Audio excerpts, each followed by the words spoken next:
एक हम शासक वर्ग रहे। 3000 साल का हमारा जो इतिहास है उसमें 2000 साल हम शासक रहे हैं। 2000 साल हमने भारत पर शासन किया है, और ऐसा शासन नहीं, विश्व की सर्वश्रेष्ठ व्यवस्था स्थापित की है, जिसमें कोई ऊंचा नहीं था, कोई नीचा नहीं था, कोई यहाँ तक कि कोई गरीब भी नहीं था। एक समृद्ध भारत था। प्राचीन भारत जो था, भगवान बुद्ध के समय में, सम्राट अशोक के समय में, सम्राट चंद्रगुप्त मौर्य के समय में, सम्राट कनिष्क के समय में, या गुप्ता पीरियड में, या हर्षवर्धन के काल में, या पाल शासकों के राज में, जब सारे शासक बुद्ध की विचारधारा पे चलते थे, हम लोग क्या था कि उस समय शासक थे, पूरे भारत पर हमने शासन किया और सबसे बेहतरीन व्यवस्था स्थापित की।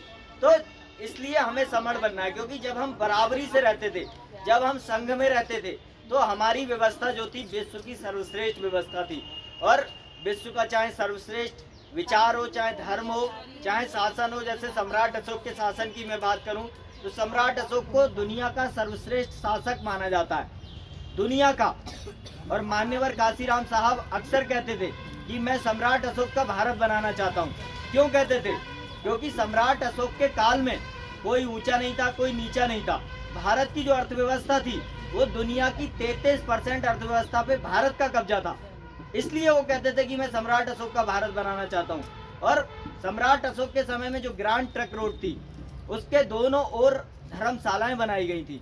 ग्रांड ट्रंक रोड आज भी दुनिया की सबसे लंबी रोड है, जो काबुल से लेके बर्मा तक जाती है, आज भी सबसे लंबी रोड है, जिसे सम्राट चंद्रगुप्त मौर्य ने बनाया था।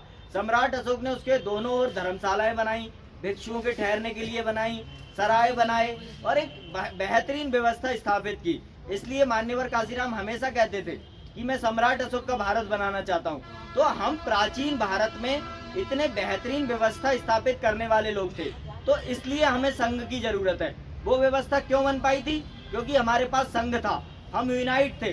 पढ़ाई में आप देख लीजिए, प्राचीन भारत में हमारे कम से कम 60 विश्वविद्यालय थे, जिसमें आप लोगों ने नालंदा विश्वविद्यालय का नाम सुना होगा। नालंदा विश्वविद्यालय बिहार में नालंदा में है, आज भी उसका खंडर मौजूद है, जहां 10,000 छात्र दुनिया भर से पढ़ने आते थे। तो आप समझते हैं हमारे पुरखों ने कितनी बेहतरीन व्यवस्था, कितनी अच्छी व्यवस्था बनाई थी। शिक्षा सभी के लिए समान थी, कोई वर्ण व्यवस्था नहीं थी, कोई जातीय भेद नहीं था, इवन देश का भी भेद नहीं था। दुनिया का कोई भी छात्र वहां पर आकर पढ़ सकता था। आपने ह्वेनसांग का नाम सुना होगा, फाहियान का नाम सुना होगा। ह्वेनसांग और फाहियान दोनों ही नालंदा विश्वविद्यालय में पढ़े थे। नालंदा विश्वविद्यालय में ह्वेनसांग ने 15 वर्ष अध्ययन किया, जिनकी किताबों की आधार पर भारत का इतिहास लिखा गया है। वरना भारत का तो पूरा इतिहास मिटा दिया था मनुवादियों ने। पूरे जो नालंदा विश्वविद्यालय था उसे जला दिया गया, 4 महीने तक वो जला था कहा जाता है। तो हमारा कितना व्यापक इतिहास था, 4 महीने तक हमारी किताबें जलती रहीं। समझिए कि कितनी महत्वपूर्ण वो पुस्तकें रही होंगी। तो प्राचीन भारत में नालंदा, तक्षशिला विश्वविद्यालय जो आज पाकिस्तान के इस्लामाबाद के पास है, तक्षशिला में, वो भी एक बहुत ही बड़ा विश्वविद्यालय था।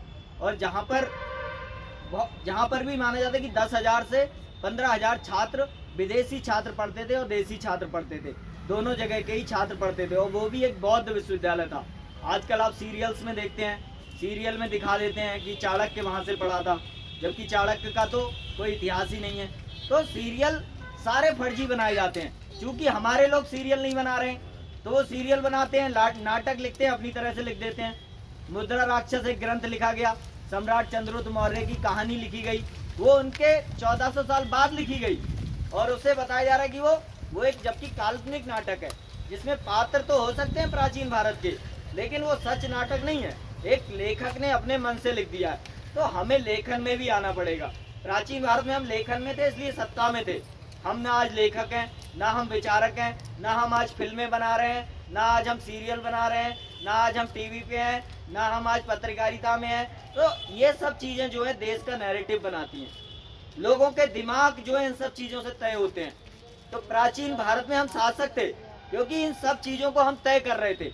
लेखक थे हमारे, दार्शनिक थे हमारे, थिंकर थे हमारे, राजा थे हमारे, मूर्तिकार थे हमारे, शिल्पकार थे हमारे, किसान हमारे थे। तो सब कुछ हमारे थे। विश्वविद्यालय थे हमारे।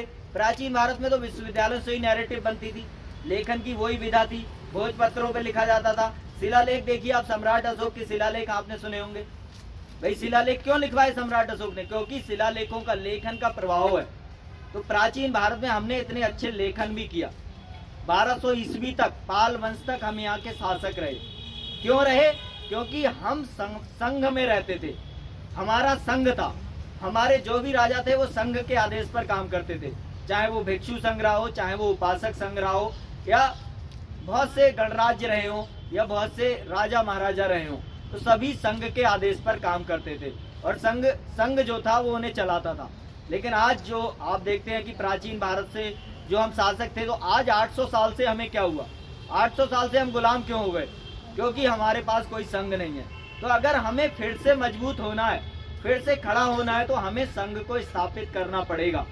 और संघ अगर स्थापित नहीं होगा तो हम स्थापित नहीं हो पाएंगे। अकेले अकेले हम कितनी मेहनत कर लेंगे? अकेला आदमी लोकतंत्र में अकेला आदमी कुछ नहीं कर सकता, क्योंकि यहाँ समूह का महत्व होता है। समूह में जो रहेगा वो ताकतवर होगा, जो समूह में रहेगा वो आगे बढ़ेगा।